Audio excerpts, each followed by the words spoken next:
about to take off in a few minutes. Here's a helicopter out there to Japan. Not a helicopter, but Andrews. Anyway, and to meet with leaders of G7. America's role in the world is vital, especially right now, as we work together with other countries to support Ukraine and take on the challenges that demand international cooperation, and from tackling the climate crisis to strengthening the global economy.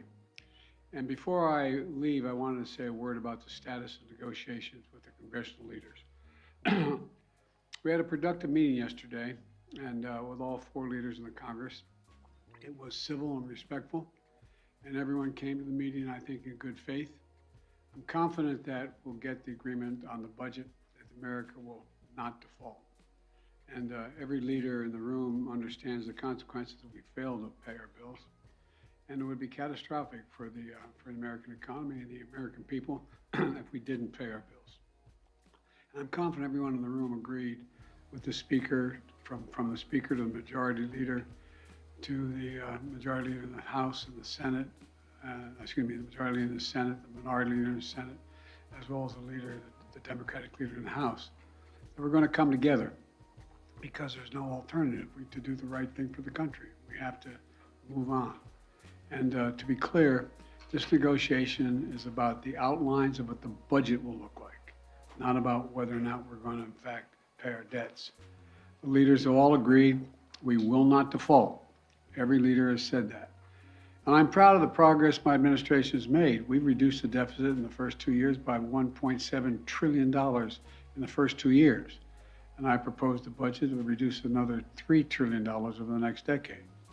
That includes more revenue by asking the wealthy and large corporations to begin to pay their fair share, and cutting subsidies that exist in the law now to big oil and big pharma. Yesterday, we all agreed that both the Speaker McCarthy and I would designate senior members that we would negotiate to give our authority to make agreements in detail of what we wanted. So we narrowed the group. To meet and hammer out our differences. And we've done that.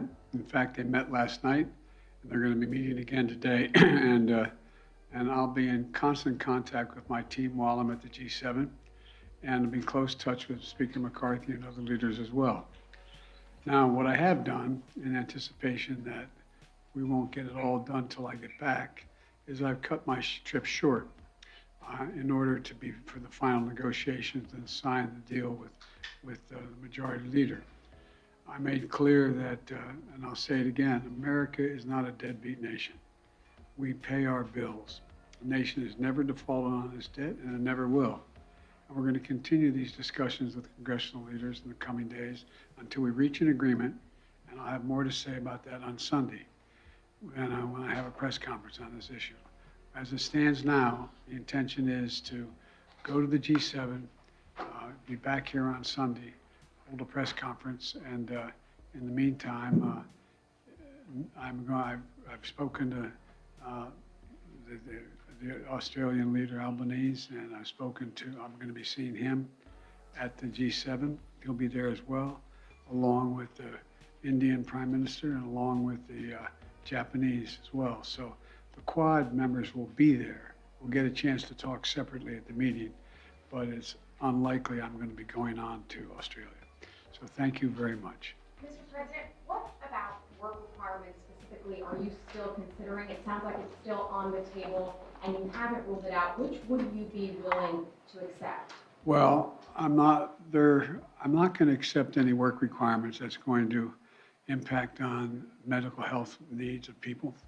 I'm not going to accept any work requirements that go much beyond what is already. I voted years ago for the work requirements that exist.